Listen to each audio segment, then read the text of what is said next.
Death is just an illusion. We continue to live in a parallel universe. Well, we know in Christianity, death has been trampled by our Lord Jesus Christ. And even though our soul did not exist before our conception, we were made out of nothing by God, but He has given us an eternal soul. So, since ancient times, philosophers, scientists, and religious representatives, they've analyzed and given their own explanation of what happens after death. Many wonder if there is life after death, or if we just disappear into the unknown. The truth is that there's no such thing as what we usually define as death. A new scientific theory suggests that death is not the end. Not long ago, scientists reported that they found the first evidence of a parallel universe. This discovery leads us to a thought-provoking topic called biocentrism. Dr. Robert Lanza, MD, is a scientist, theorist, and author of Biocentrism, and he believes there are many reasons why we don't die. Life and consciousness are the keys to understanding the true nature of the universe. Death is not the end, as many of us think.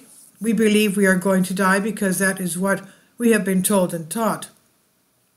But we continue living in a parallel universe, it appears. There are many scientific experiments that seriously question the term death as we know it.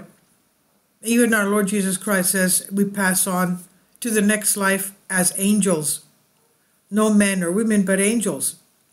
Now, according to quantum physics, some observations cannot be absolutely predicted. Instead, there is a range of possible observations, each with a different probability.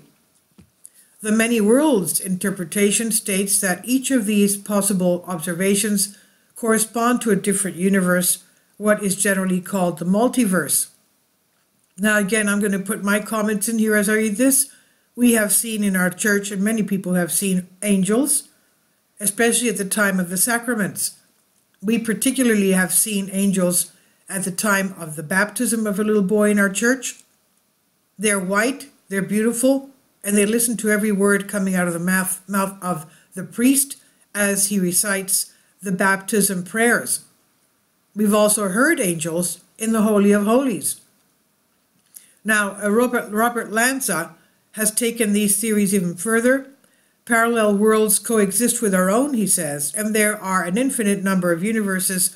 Also, everything that can happen to us happens in some universe that we live in. Energy never dies. Death does not exist in any real sense in these life scenarios.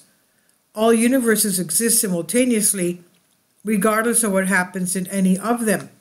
And although our perishable bodies are destined for self-destruction, the living emotion, who am I, is just 20 watts of energy operating in the brain.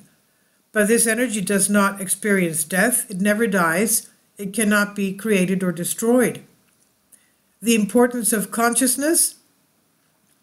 Consider the uncertainty principle one of the most well-known and important aspects of quantum mechanics. Experiments confirm that it is embedded in reality, but it only makes sense for a biocentric perspective. If there really is a world out there with particles just bouncing around, then we should be able to measure all of their properties, but we can't. Why should it matter to a particle what you decide to measure? Why does our observation change? What is really going on?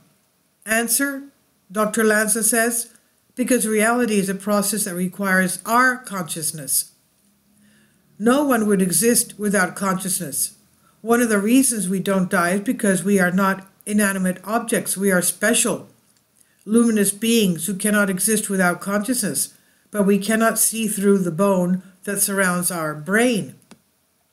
Space and time are really tricky subjects, but so are the defining tools our minds use to weave everything together. Everything you see and experience right now is a curve of information appearing in your mind.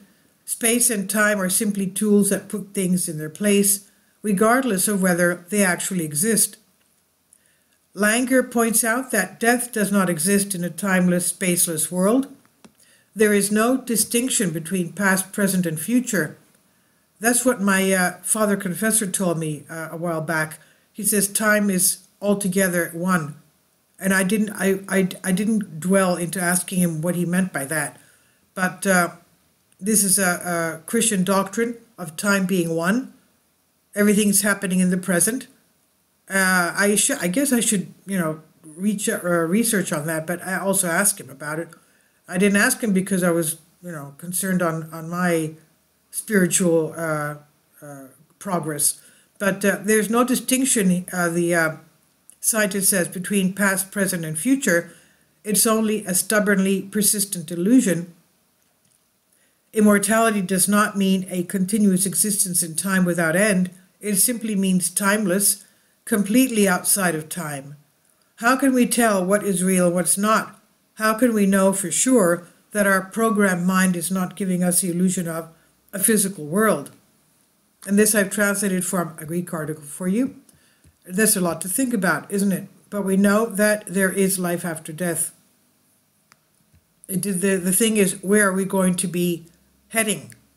Into the fire or into the life-giving waters of Jesus Christ's embrace? Please leave your comments. Thank you for your support.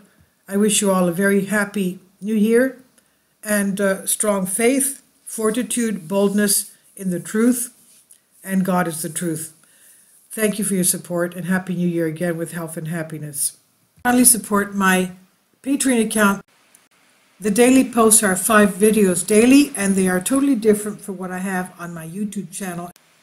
Thank you so much for your support and that you find all my content so interesting. You'll find the Patreon account details in the description box below.